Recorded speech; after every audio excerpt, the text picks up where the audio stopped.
Mike Owens with Inside Fighting, and it's always a pleasure to be joined by Stephen Wonderboy Thompson. Stephen, we were talking off camera, it's been a while, but good to catch up, my friend. How are things with you? Everything's going great, man. School's going great. The YouTube channel's awesome. The analyzing for the UFC, being one of the analysts, has been great as well. So yeah, man, future look is looking bright for sure. What's your favourite side hustle or side quest that you're currently on at the moment? What's the thing that you're enjoying most? I mean, actually, to be honest with you, because it is so new, and I've only done it a handful of times, is the analyst job with the UFC. I mean, I will be out there for Atlanta, the Atlanta card, Hmm? which is not too far from where I'm at, only about 2 hours from where we're at. So I'm going to be one of the analysts for the Kamara Usman and Buckley fight. So I'm looking forward to it. How do you see that one playing out? Give me don't give all your secrets away, save it for the night, but what's your early read on Oh that one? man. Well, I've never fought Usman, and it's been a while since he's fought. Buckley's been on a tear, man. The guy is hung. He's got great wrestling. I mean, you saw what it did to Colby Covington. I think it's going to be a tough night for both. Not going to give you my predictions yet, but I think Kamaru Usman is going to do the same old jab, shoot for the leg, maybe a little bit of boxing. Buckley, you don't know what he's going to pull out of the hat. The guy's evolving every time I see this guy fight. So that's what's going to make this fight so interesting for sure. But Buckley's wanting it, man. He's wanting to move up the rankings, and Kamaru Usman's kind of working his way down a little bit, but he's still a part of the welterweight division and in the top five. So I'm kind of leaning towards Buckley, but we'll see. Did this feel like a natural pivot into you into broadcasting or analyst work? Was that something that was always a ambition of yours? Actually, kind of fell into my lap. The last time that I had done it was when the UFC was with Fox, and that was what 2013, maybe Mm. 14. And I haven't done it since because the school has been a little bit crazy. I've been focused on the fight game and my career. Well, I only got two fights left in my contract, so I want to look. I still want to be a part of the UFC as well, even though I'm Mm. not fighting. And I think this just kind of fell into my lap. I had a great time doing it. I love breaking down fights, especially when they're in my division, which is going to make the Atlanta fight so much more exciting because the main event, my division. Mm. So a lot more analyst jobs, I think, would be a lot of fun and the future of my career for sure. Before we talk about what's next for you in your fighting career, I want to bring you back and we can probably Photoshop this into the interview, but there's a picture you posted on your Instagram a couple of days ago, and it's you jumping over somebody's head. I believe it's your father, or your father's certainly in the photo, and you've got your two thumbs up in the air. Can you just contextualize this picture because I absolutely love it?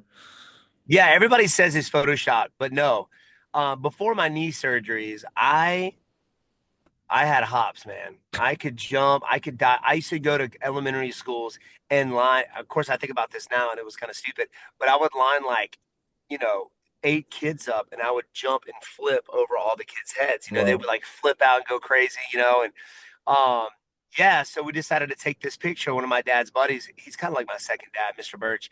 He's been training with my dad since the '70s, and I literally it was like the. I mean, obviously, you got to give props to the camera person because they didn't have the best cameras back in Mm. the 90s. So I dove over his head and I just gave a thumbs up, man. And everybody thought it was Photoshop, but no, that was real.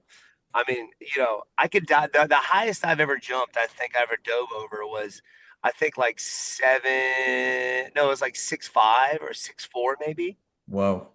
Yeah, somebody who was 6'5", 6'4". Um, but I was a tricking, flipping maniac. Of course, after the knee surgery and being a part of the UFC, I only did my flips and stuff like after a win because it wasn't worth getting injured and not be Mm. able to fight for the UFC. So I kind of backed off on that, and I don't do a whole lot of that stuff anymore because obviously I don't want to have crazy injuries. And, I am 42 and sometimes I feel it. And the knee surgeries have kind of slowed me down with that, but I still dabble in the tricking just a little bit. Mm. Not too crazy like I used to be, though. But yeah, man, I dove over the guy's head, two thumbs up. It was legit, it was real. It's a great party trick. Certainly a good party trick. Have you been trying to get a fight? Is that something that's a concern of yours at the moment? Yeah, man, I've been trying to get a fight, and hopefully we'll hear something back from the UFC here soon.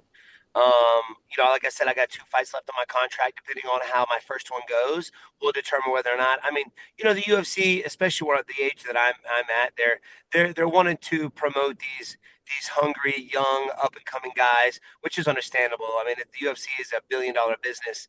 Um, so I mean, I got 2 fights left, and I want to see it through. I want to honor them Mm. if they will let me. So determining whether or not my next fight is a win or a loss will determine where I go from there. Um, but I want to see them through. I want to be the best fighter for both. I want to fight the best guys. I don't care if they're an up and coming guy or if they're somebody ranked above me. I've always been the type of guy to really look at the guys below me because if it wasn't for the guys that were ranked above me, I wouldn't be where I am today. Mm. So I don't mind giving those guys a chance to prove themselves to come up. So we'll see. Hopefully, we'll hear something back from the UFC soon. And yeah, man, we're going for it. There's been a lot of turnover recently. I mean, it feels like every week or so there's a massive fight in the welterweight division that changes the landscape of the top 10, the top 15. Who are the names that interest you most? Obviously, that's a difficult question for me to ask because when you're ready for a fight, they might be available. But if in a perfect world, what style matchups interest you most? Oh man, definitely the Alex. The Carlos Prates Mm, fight. I loved watching Michael Morales this mm, past weekend do what it did to Gilbert Burns, one of the toughest guys in the division as well. Went out there and starched him. Guy's got great striking. He's powerful. He's got good takedown defense, good takedowns as well. Very well-rounded fighter. Both of those guys interest me that are ranked above me the most because they're strikers. And I want to make a fight exciting, and they bring it. They bring it. Any guys like that, I think, um, especially with somebody with my style, will bring the best out of in me. So it doesn't matter if it's them or somebody working their way up. Um, Somebody that comes at you, mm, somebody that you know what I mean. JDM, obviously, he's the champ now, which is amazing. I did not see that coming. 3 years ago, did not see that guy being the welterweight champ, but here we are, man. To 2025, and JDM is the champ. Now, which is interesting is now you have Islam Makhachev wanting to come up and fight him. Is the UFC going to allow that to happen, or are they going to give Shavkat the chance? I don't know what the deal where the UFC is going to go from that. I think, man, I wanted to see the Islam and Taporia fight. yes, I would love to have seen that fight. So I think it was I think Oliveira's fighting him. I'm not sure, he is. but I Yeah. know that's the talk. So either way, I think it's going to be great. But hopefully, after this fight with JDM, win or lose, I would like to see him fight um, Topuria. I think that would be just a great fight. But you know, moving up from 155, I know he walks around very big, but Mm, those guys are strong. I think mm, the JDM is very strong. I mean, Belal had a very hard time getting him down. Belal is a relentless grappler and a very strong grappler. Very, very strong. I felt him, felt Gilbert Burns. Just have a strength about them like no other. And for somebody like JDM to defend him off, I think Makhachev would have a very hard time. Not saying you could get it done, but it would be very, very difficult. So, in your mind, you would have preferred Islam to have stayed at lightweight and have went for the Topuria fight than moving up to 170. Is that how you see things? Yeah, yeah. I mean, maybe doing a catch weight with Taporia or have Taporia come up, but it makes sense. I mean, Islam Makhachev does walk around very heavy, just like Khabib used to.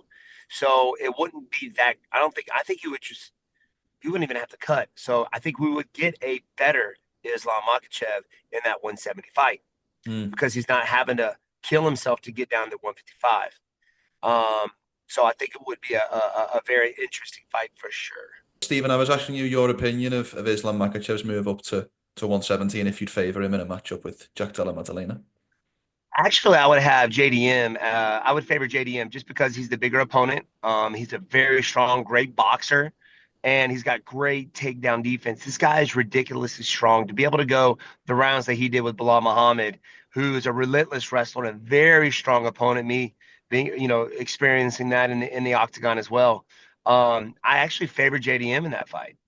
Very interesting. Talking about what's next for you, I want to bring you back to an interview we've done, and you've probably mentioned this on other interviews. You still got little to no interest in the Michael Venom Page fight because you just talked a minute ago about wanting an opponent who'll come and fight you. Is that still a fight that doesn't interest you too much?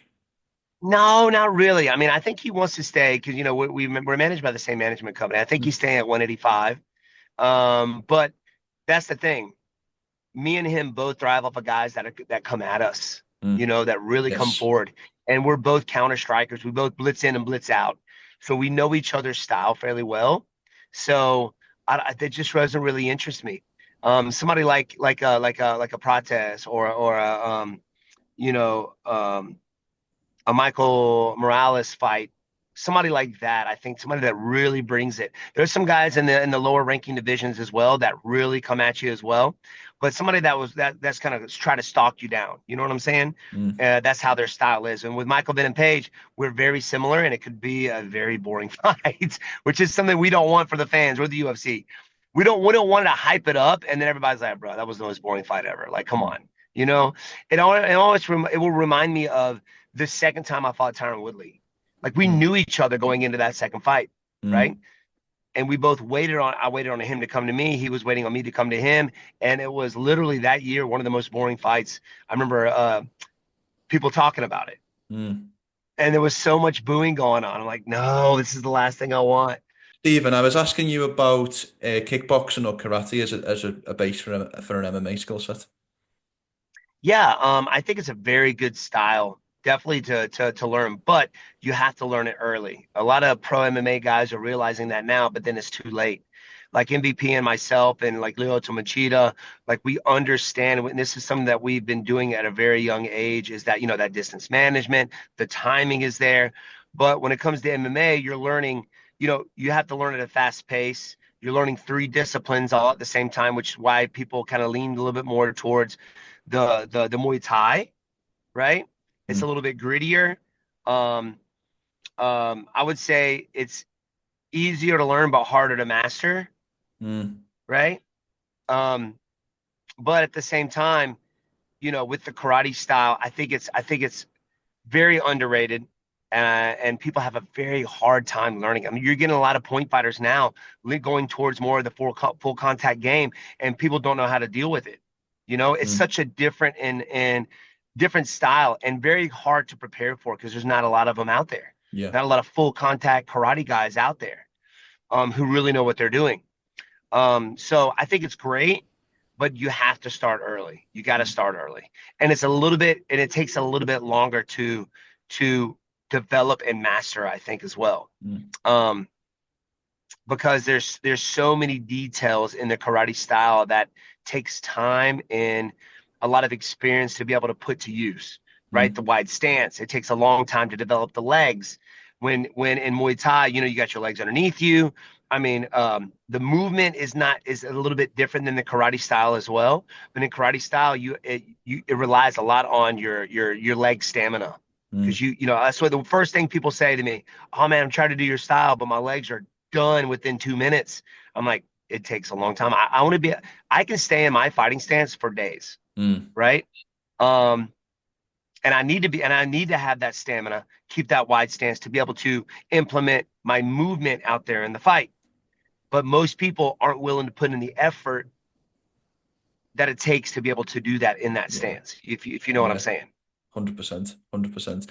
Last question from me, Stephen. Thank you so much for your time. You've probably seen this viral debate that's been going around recently about 100 men fighting one gorilla. I will ask you the question, who would win in a contest? 100 Stephen Wonderboy Thompsons or one silverback gorilla? I mean, 100. Okay. The thing is, what people really don't really talk about the the 100 Wonder Boys have to be willing to die. They Yes. have to be willing to die, and not and realistic in the real world. Nobody's going to do that. Nobody's going to be is going to sacrifice themselves to be able to go do that. If you know Mm, what I'm saying. I hear a 400-pound gorilla, 450, what a 500 pounds, whatever they are, with a 13 or 11, 1200, psi bite force, 10 times stronger than a human being. They exert a lot of energy and they get tired fast. If we had 100 people willing to die, we could take it. Mm. We could take it, right? Um, but who's going to be the ones willing to die? Well, that's the question. And It's every, a it's a and hundred Stephen Wonderboy Thompsons. So it's you. It's 100 you. Do you think that makes a yeah, difference? I think it does. I really do. I think the gorilla would be taking out a whole lot more of me than if you had just anybody out there. Then if you had like, 100 Thor mountains, Mm. or what's his name, Brian Shaw, Yes. who's like 6'8" or 6'10", 430 pounds in their own. You know what I'm saying? Mm. It would be there. It would be less killed of those guys than it would be of me. I would say like 20 to 30 of me would die right off the bat. Well, 100%. One bite to the back of the neck, dead. Grab me, bite to the neck, dead. You know what I mean? So the thing is, who would be the one willing to die? Who would be those guys? It ain't gonna be me. If I'm out there with other people, no, no, I'm not sacrificing myself. It could be done if you're willing to die, and nobody's willing to die. I don't I think anybody's couldn't. willing to do that. I couldn't agree more. Well, hopefully you have a formidable opponent in the not too distant future. Hopefully it's not a silverback gorilla because we wouldn't want to see that as much as I don't doubt your skills. But thank you as always for your time, Stephen. Always a pleasure, and look forward to seeing you back in the octagon soon. Thank you, brother. Pleasure's all mine, my friend. Let's do it again soon. Hope we'll see you in International Fight Week.